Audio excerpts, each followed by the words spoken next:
आजकल के लोग नए कपड़े भी पसंद ना आने पर उसे फेंक देते हैं, लेकिन आज आपको इस कहानी के माध्यम से हम बताने वाले हैं कि कपड़ों की महत्व क्या होती है।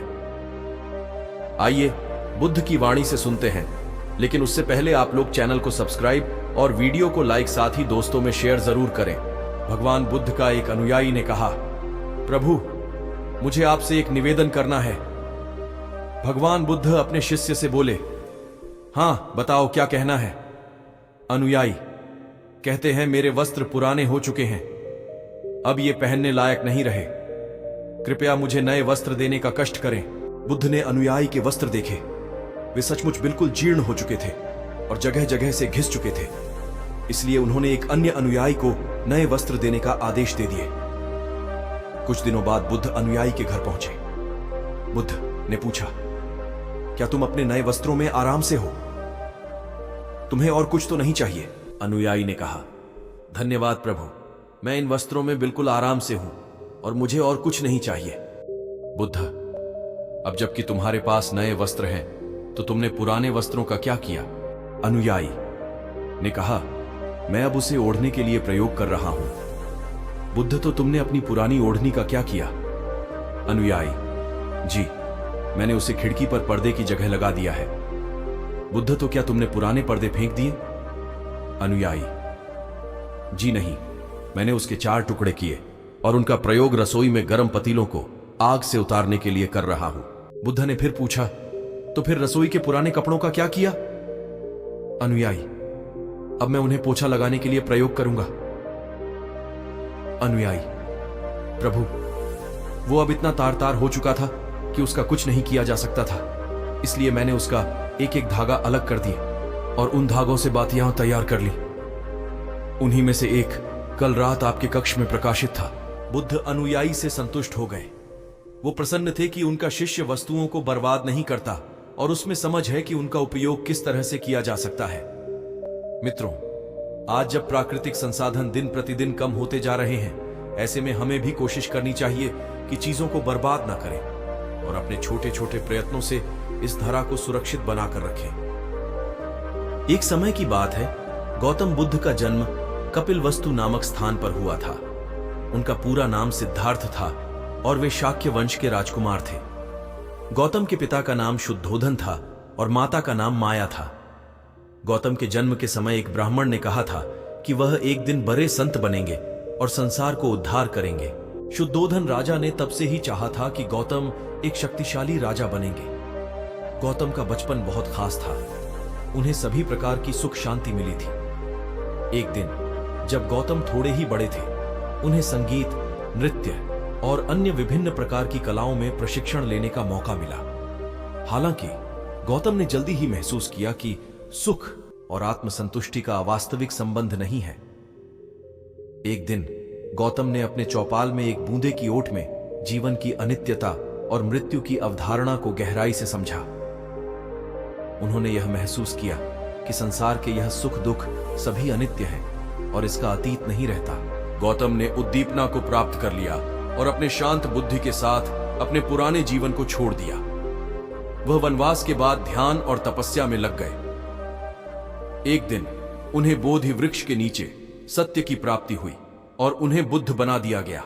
बुद्ध ने अपनी बोधि की प्राप्ति के बाद सत्य का संदेश फैलाने के लिए अपना जीवन समर्पित किया।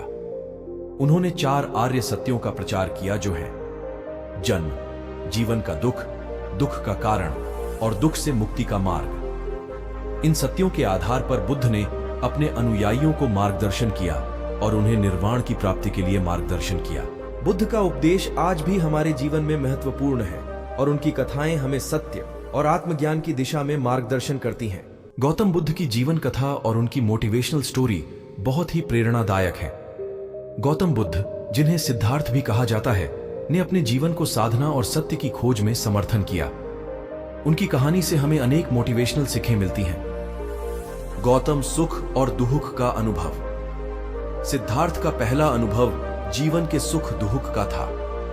उन्होंने देखा कि जीवन में सुख और दुख समान रूप से हैं और इसे दूर करने का उपाय खोजने लिए उन्होंने त्याग और साधना का मार्ग अपनाया। मध्यम मार्ग का प्रशिक्षण।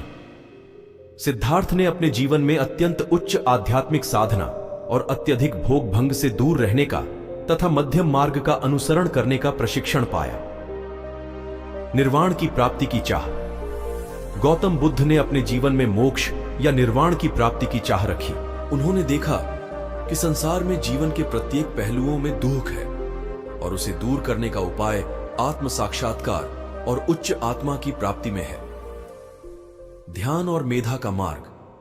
बुद्ध ने ध्यान और मेधा का मार्ग अपनाया ताकि मन को शांति प्राप्त हो सके और व्यक्ति अपनी आत्मा को समझ सके। करुणा और दया की शिक्षा। बुद्ध ने दुनिया में अपनी शिक्षाओं में करुणा और दया की महत्वपूर्ण भूमिका दी। उनका सिद्धांत था कि सभी जीवों को सम्मान और प्रेम के साथ देखना चाहिए। गौतम बुद्ध की इस मोटिवेशनल स्टोरी से हमें यह सीखने को मिलता है कि जीवन में सत्य की खोज, त्याग और दया भावना से ही सच्ची सुख शांति प्राप्त हो सकती है। उनकी शिक्षाओं ने लोगों को सही मार्ग पर चलने के लिए प्रेरित किया है और उन्हें जीवन के उद्दीपन की ओर मुड़ने के लिए प्रेरित किया है। गौतम बुद्ध का जीवन एक प्रेरणादायक सफलता कहानी है जो उनकी महानता और उनके दर्शनों से भरी हुई है। उनकी मोटिवेशनल स्टोरी का आरंभ उनके जन्म से होता है जब वे सिद्धार्थ नामक एक राजकुमार के रूप में पाए जाते हैं। सिद्धार्थ का पालन पोषण बहुत श्रेष्ठ रूप से किया जाता है और उन्हें सभी प्रकार की सुख शांति का अनुभव होता है। हालांकि एक दिन सिद्धार्थ को जीवन की असलियता से मुलाकात होती है जब वह बाहर निकलकर अपने दरबार से दुख, रोग और मृत्यु की दृष्टि से पहले कभी नहीं देखा था। यह घटना ने सिद्धार्थ को जीवन के अर्थ और उद्दीपन की खोज में प्रेरित किया। इसके बाद सिद्धार्थ ने अपने राजा के राजमहल को छोड़कर साधु बनने का निर्णय किया और तपस्या में रत हो गए। उन्होंने बहुत दीन दुखी और असंतुष्ट लोगों का सामर्थ्य बनाने के लिए विभिन्न तपस्याएं की, लेकिन वह यह भी अनुभव करते रहे कि यह उनकी अंतिम शांति नहीं है। एक दिन सिद्धार्थ ने बोधिज्ञा के तहत एक पीपल वृक्ष के नीचे बैठकर ध्यान लगाया और वह बुद्ध बन गए।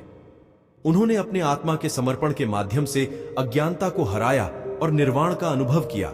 सिद्धार्थ के जीवन का पहला मोटिवेशनल पल उनके एक बारात में हुआ जब उन्होंने बाहर के दुख और मृत्यु को देखा।